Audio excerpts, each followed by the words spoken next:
What is good and what is poppin', babies? It's your boy Imi all up in your screens again, and welcome to another study tips video.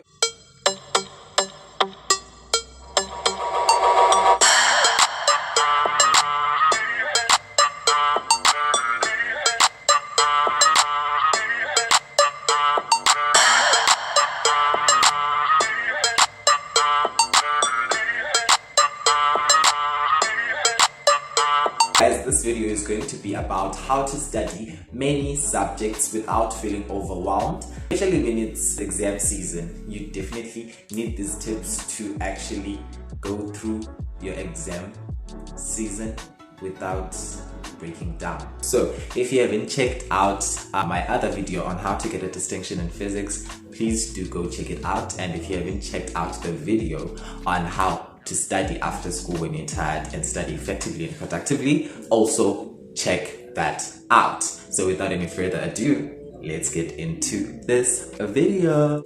So the first tip I have for y'all is to split your subjects into groups. If you're in high school and you're taking 7 subjects, for example, you can split those subjects into 2 groups.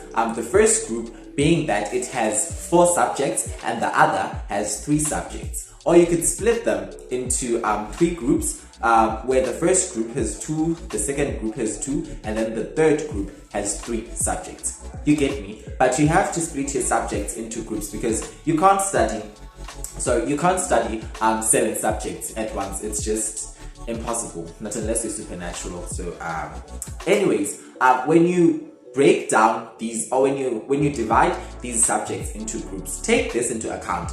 You cannot study mathematics and physical sciences in one group because those are practice-based subjects and it might overwhelm you. You should mix the subjects which you put in a certain group. For example, you could mix in life sciences, English, and then accounting maybe, you see, so that you can have balance in between your subjects. You cannot study study-based subjects in one group, for example, history, life sciences, economics. You cannot. You have to mix your subjects into groups that won't overwhelm you or won't burn you out. So you have to study one group a day. So what you're going to do is that you should have 2 sessions in one day. The first session being that you actually study the material which you want to have on your mind, which you want to cram. You actually study the material of those certain subjects of that specific group you're going to be studying that day. Maybe this session you could have in the morning or a little bit in the afternoon. And then you should have a second session.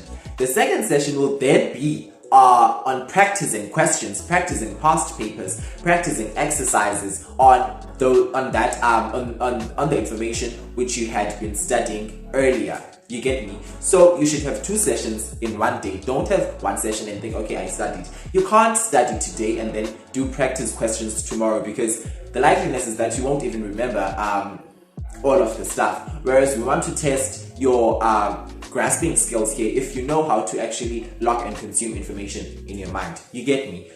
So the recap of the first tip is that firstly, you need to divide your subjects into groups, and in a certain group, do not mix subjects of the same niche. You should have different subjects in a specific group. For example, you could mix in economics, mathematics, and English. You should also have 2 sessions in a day. The first session being that you study the material which you want to know, and then the second session in that day being that you practice past papers, exercises on the information which you had consumed earlier. Coming on to the second tip, which is to have a routine. Now, under this tip, you have to have a timetable. We all know that for you to actually study productively, you have to have a timetable so that you can keep track rather of the subjects which you had been studying and the subjects which you want to study. So the first thing you need to do is to discipline yourself. You might have a timetable right now and you might think that no, this timetable is not working for me. Can you come up with another study tip that doesn't include having a timetable? Come on guys, let's face it, you're not disciplined. When it's time for you to study, you just watch television or scroll on TikTok, right? Now, you have to discipline yourself, have a routine which you're going to follow daily. You have to actually discipline yourself into following that timetable, because the reason that that timetable is not working for you is because you don't want it to work for you. If you wanted that timetable to work for you, it was going to work for you. The timetable should be realistic, guys, and it should be constructed in a way that it can accommodate fallacies. For example, if you had an inconvenience, your transport ran late, you had to suddenly run errands, and now that disrupts your study timetable, you should have a certain space where you can fit those things into. You get me? For example, if I know that today I was going to study at 2 p.m. but at 2 p.m. I had to run errands, then of course I should have space to actually fit in that studying throughout this day. For example, you could sacrifice watching television for 2 hours and studying what you wanted to study earlier in the day. You get me? So your study timetable should be realistic, guys. These are the things that demotivate you to not follow your study timetable when something such as an inconvenience happens and then you lose track of the time. You get me? You should also guys,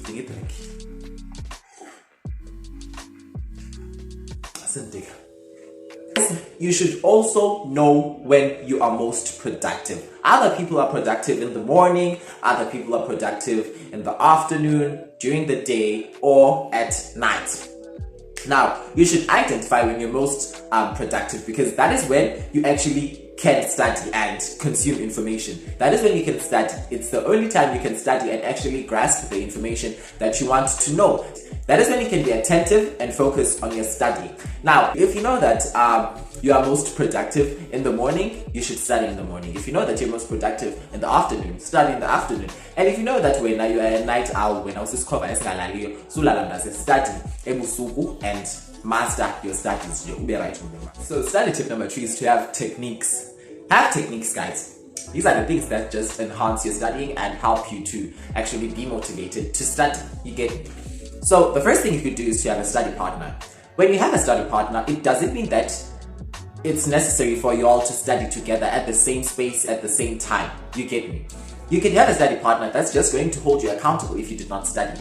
For example, I'd have sessions with my friends over WhatsApp. We'd create a WhatsApp group and then we'd study at our homes. You get me? But if you had a question you wanted to ask or something you did not understand, you'd get into the WhatsApp group and be like, okay guys, I'm at this topic and I don't understand this and this and that. Could someone who has a better understanding of it explain it for me? You get me? So those are the things that could help you have study partners, guys. It really, really helps, because fine, you would know certain information. You would study and be like, okay, I understand this. But then a friend of yours asks quick group here in guys, can someone give me clarity on this and this and that? And then a certain member of the group gives clarity to that person. You could actually gain some information you did not know. Maybe they'd include examples you did not know, examples which could advantage you when you're writing an exam. You get me?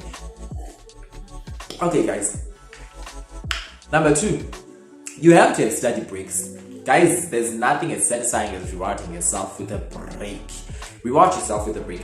So guys, the last thing is to prioritize subjects which you find hard or subjects which you find difficult without neglecting the easier subjects, because those easier subjects you should prioritize subjects which you're struggling with, because at the end of the day, what will it help if you study English whereas you're struggling with mathematics? Do you get me? So we have reached the end of this video. Thank you so much for watching. Consider subscribing for more content like this, and if you found this video helpful, please give it a big thumbs up and turn on that post notification bell so that you do not miss any of my future uploads. And lastly, please follow me on my social media platform. It is at @Ika_Imi on Instagram. Until the next one, I am out.